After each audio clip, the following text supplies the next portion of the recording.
Thank you, sir. Thank you so much for joining with us. So you have been a scientist, a researcher, and your interest has been more on the wildlife. So why a book on Andamans? This book that we're releasing today is a book called Islands in Flux, which is the Andaman and Nicobar story. So it is actually a collection of 20 years of my journalism in the islands. So you're right in the sense that the islands are not really known about so much. I've had the kind of fortune and the opportunity for working in these islands for the last 20 odd years. I've worked as an activist, I've worked as a photographer, I've worked as a writer, as a journalist. I also wrote a novel recently. So what I've done in this book is brought together the existing articles of the last 20 years, a selection of those, and organized them across 4 themes to basically tell the story of the recent developments in the Andaman and Nicobar Islands.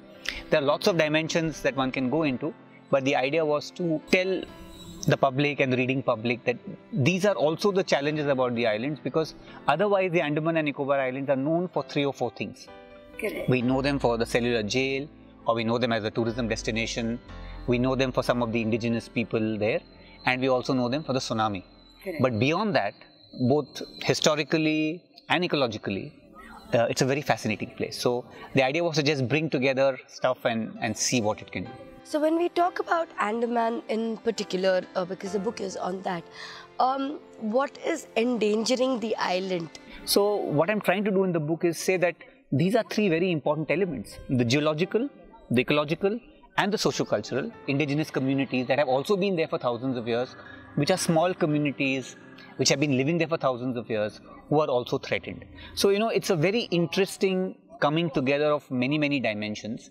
And are we caring enough historically and also in the contemporary context? So when you ask the question of endangered, I think there's a larger question to be asked of all these things. Because if we are not going to account for these things, we're actually going to create more vulnerability. Because an earthquake, a tsunami, a storm, a flood is going to come sometime or the other. We have to be prepared for it on the one hand, and 2 is we are actually going to make ourselves more vulnerable if we don't look into these things.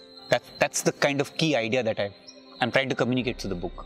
So Andaman and Nicobar is basically about 572 islands, out of which 36 are accessible. How many were you able to access, and does it have a distinct quality that you would want to elaborate with us? Actually, it's a very interesting question for a different reason. More than the 30 odd islands being accessible, the 30 islands are on which people live. That's why it's accessible. You can actually go to many of the others also. But why that is the case is because the other islands don't have fresh water. And for any human habitation to be, you need fresh water. So that is such a fundamental kind of thing that life needs.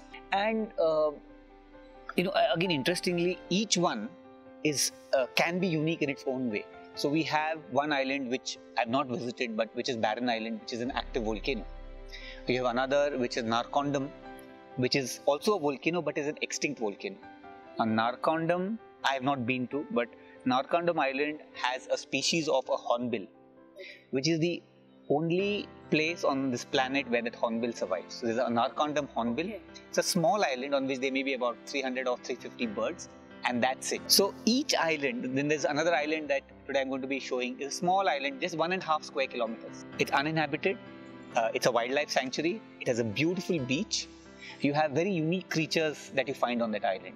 Turtles come to nest on that island. So that's why it's such a fascinating place. And coming to the end of our question, is there a message that you would want to convey to the audience, whoever is reading your book, which is like the hidden message through the book that you would want to state? So there isn't a hidden message, but I think it's quite similar to what I was trying to tell you in the very beginning. The 3 things that I mentioned, the socio-cultural dimension, the ecological dimension, and the geological dimension, we have to, I'm really pleased, we have to account for these realities, otherwise we are creating more problems for ourselves. So, and I think this would be my proposition and my plea ki all of us have to look around for what we have in our landscapes.